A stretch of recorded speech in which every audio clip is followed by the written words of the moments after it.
Foi o que o Lula fez.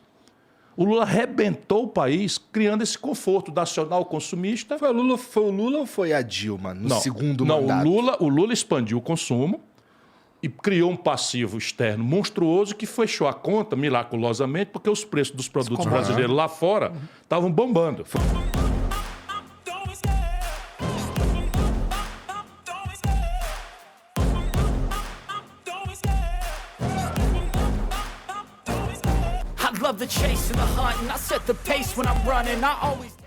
Mas essa disfunção do juro é, vamos dizer, o resumo do problema, e eu tenho pedido a Deus para iluminar a minha palavra, como é que eu acho metáforas para as pessoas entenderem.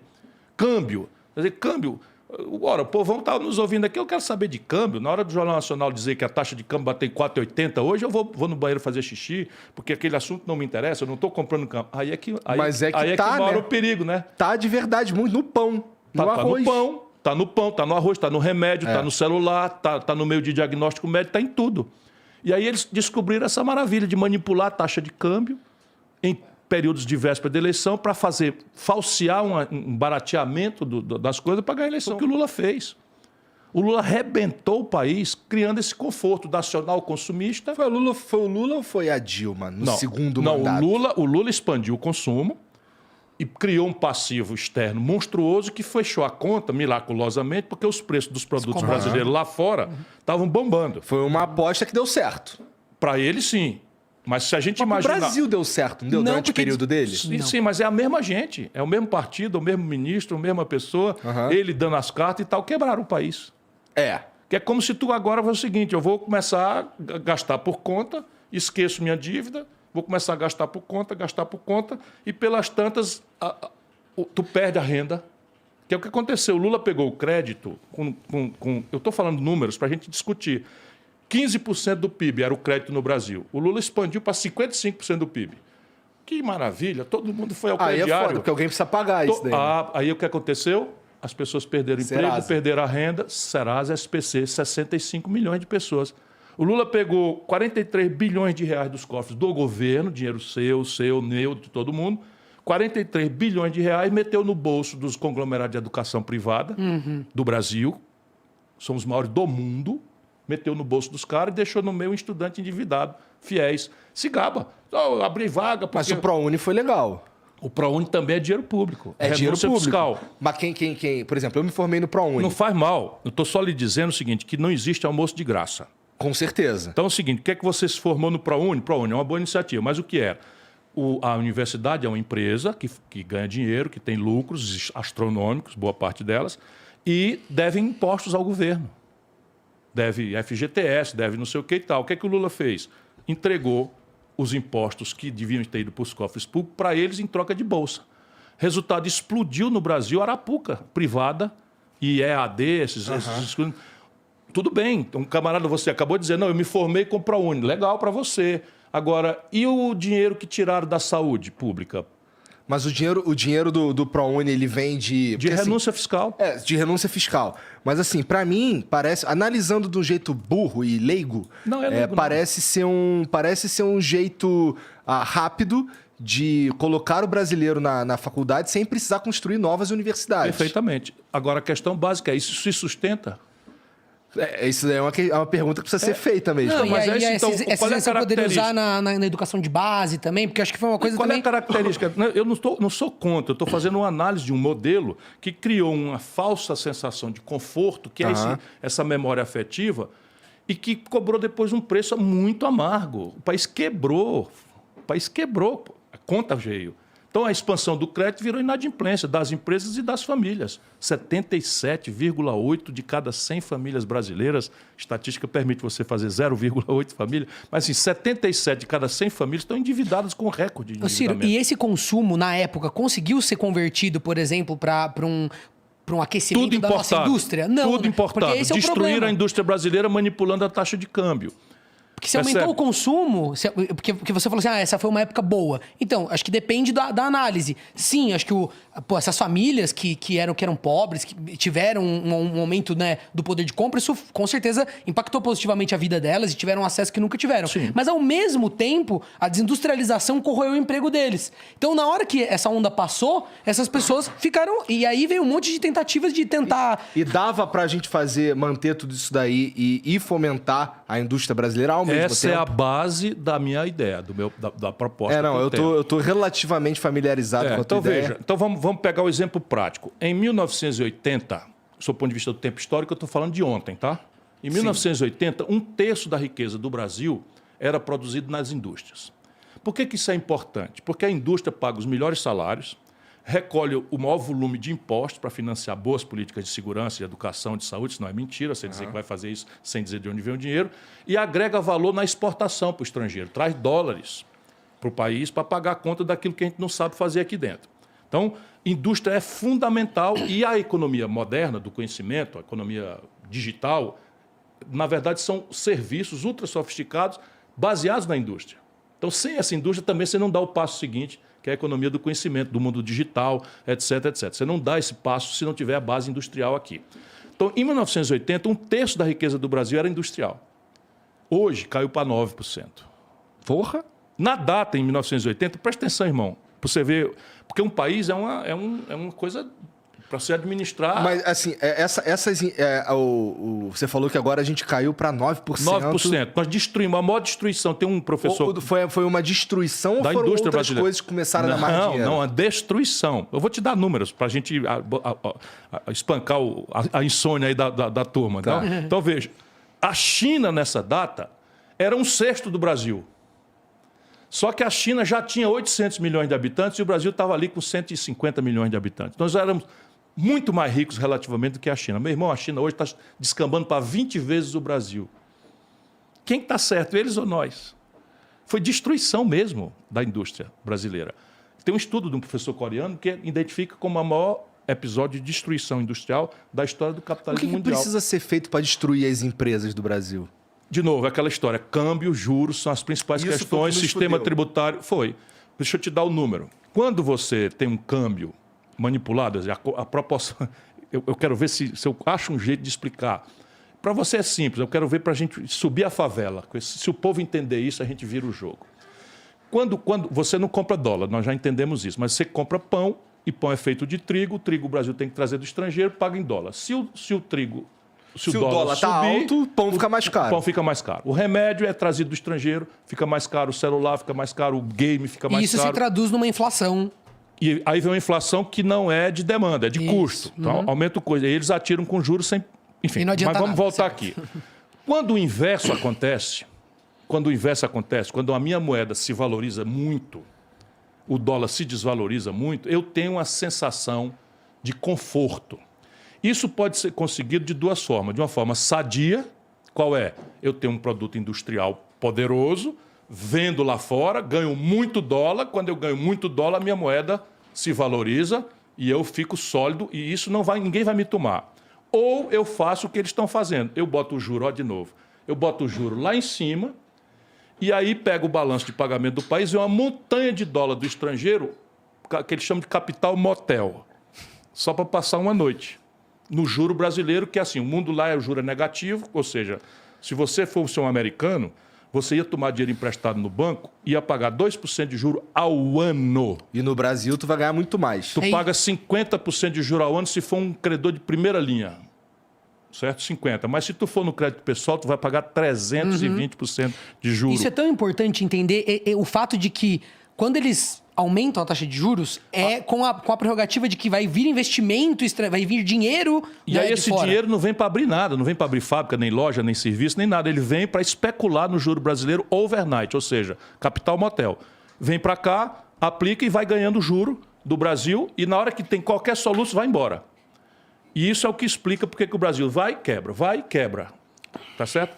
E o Lula, só para você ter uma ideia, o Lula tomou posse. O desastre desse modelo com o Fernando Henrique já tinha acontecido. A taxa de câmbio, se fosse em dezembro agora, passado, eu fiz o cálculo, mas isso não mudou muito não. Seria hoje R$ 9,20. Só para você ter uma ideia, hoje está R$ 4,80. A valor constante, se o Lula tivesse tomando posse em dezembro agora, a taxa de câmbio estaria R$ 9,20. 8 anos depois, já com a inflação dentro, ele entrega para Dilma 1,75. Ou seja, aloprou, a moeda brasileira se valorizou como nenhuma outra moeda do mundo. Por quê? Porque o Brasil aumentou a exportação, porque isso aqui. Não, juros altíssimos, capital motel aqui dentro, artificialmente nossa moeda se valorizou, todo mundo ficou mais barato sair de São Paulo para Miami do que ir para Fortaleza, todo mundo comprando um celular, todo mundo se endividando, não sei o que e tal, veio a Dilma e quebrou. Mas calma, ao mesmo tempo disso, que essa é a chave, ao mesmo tempo disso acontece um processo por causa da tributação, como ela é feita, e dos juros altos, das empresas e as indústrias irem se desfazendo, entendeu? Sim, porque o juros está tão alto, vai passando os anos. Se o importado fica mais barato, o seu não compete. Você tem problemas, como ele está falando, sistema tributário caótico, que é o mesmo.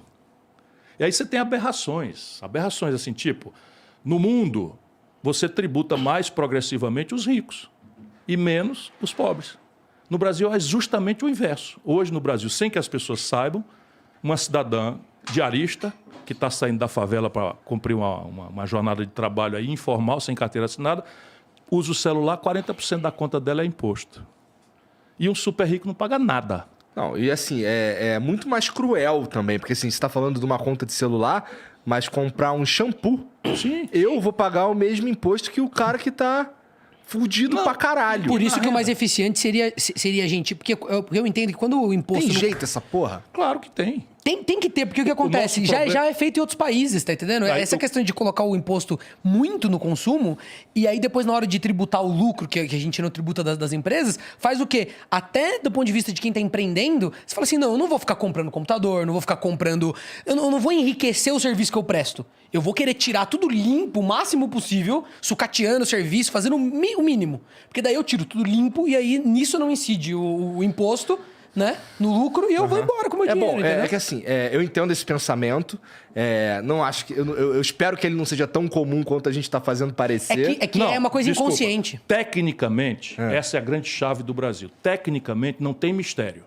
E eu chamo em meu socorro duas coisas que podem ser conferidas. Qualquer pessoa que esteja aí duvidando e tal, porque normalmente as pessoas têm dúvida se é possível. Você acabou de dizer, tem jeito essa chibata? Tem jeito e tal? Tem. Tecnicamente, não tem muito mistério. De onde é que eu tiro essa segurança de parecer simples, uma coisa que não parece à maioria das pessoas tão simples?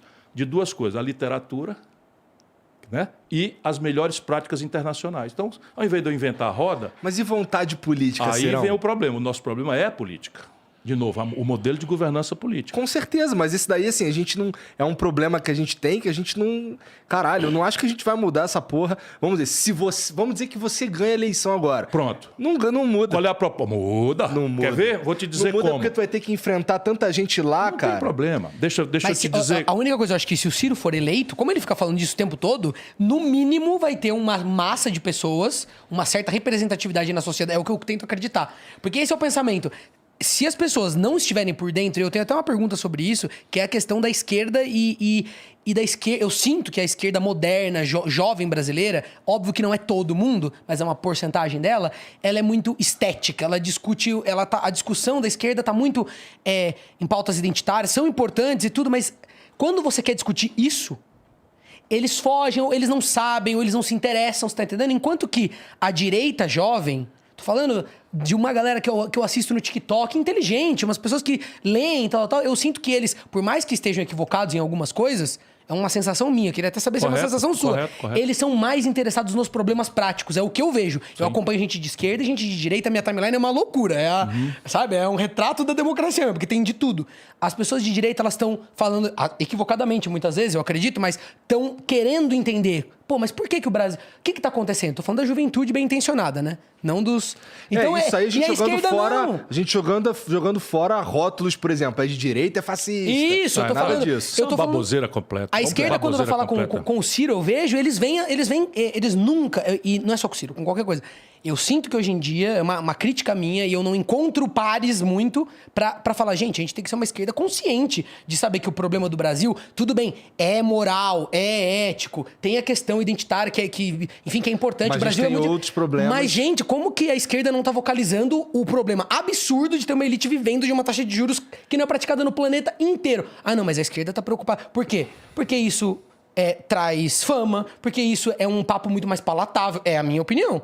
Eu acho que isso atrai muito mais o público. Você tem lá uma base de jovens, você vai ficar explicando taxa de juros para o seu público? Não, você vai falar do que o público jovem vê nos filmes, vê representado, sabe, na cultura. Mas isso, Rolandinho, nós não devemos sofrer mais do que já estamos. Embora eu queira voltar na ideia de que é possível, tá certo? Mudar, e eu tenho uma proposta objetiva, como todas as minhas, para ser criticada, julgada, mas, enfim.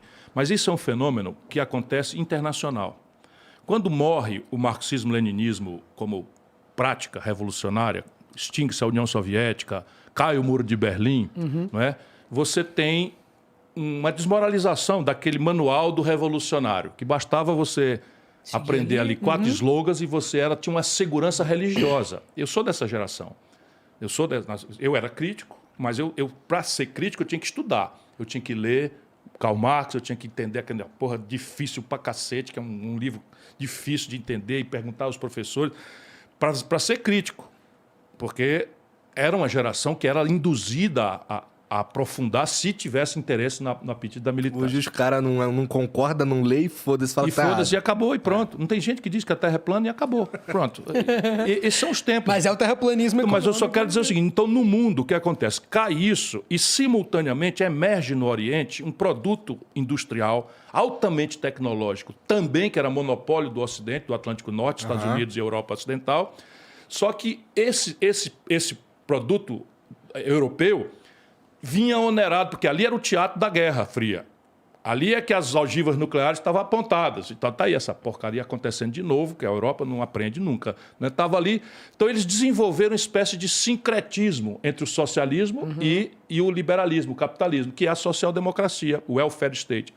Para que esse welfare, o estado de bem-estar social, oferecesse equidade, que era o grande apelo ideal do socialismo, era, conciliando com a iniciativa privada, era preciso financiar isso.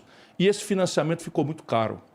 Quando eles não tinham competição pelo imperialismo, agora estava revendo um filme da colonização inglesa, ou da colonização francesa na África, ou da colonização alemã, italiana, até muito pouco tempo. Então eles supriam com isso. Quando acabou o imperialismo, pelo menos explícito, e emerge um produto oriental desonerado dessa cunha fiscal, nasce o neoliberalismo. Isso é tudo problema deles, não tem nada a ver conosco aqui dentro. Só que a esquerda brasileira, lê-se PT, tem um chefe que não lê, não estuda, não gosta de quem lê, nem gosta de quem estuda. Ele acha isso uma coisa deplorável. A visão de mundo do Lula é a apologia da ignorância. Isso é uma tragédia.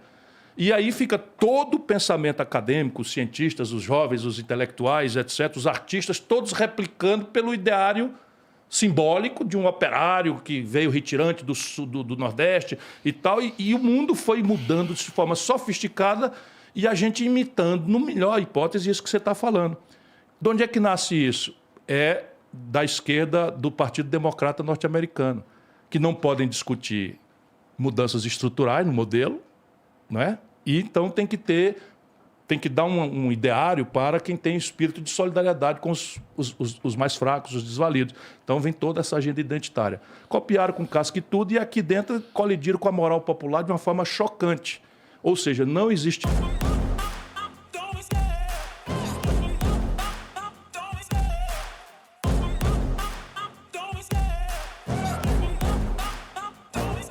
I love the chase and the hunt, and I set the pace when I'm running. I always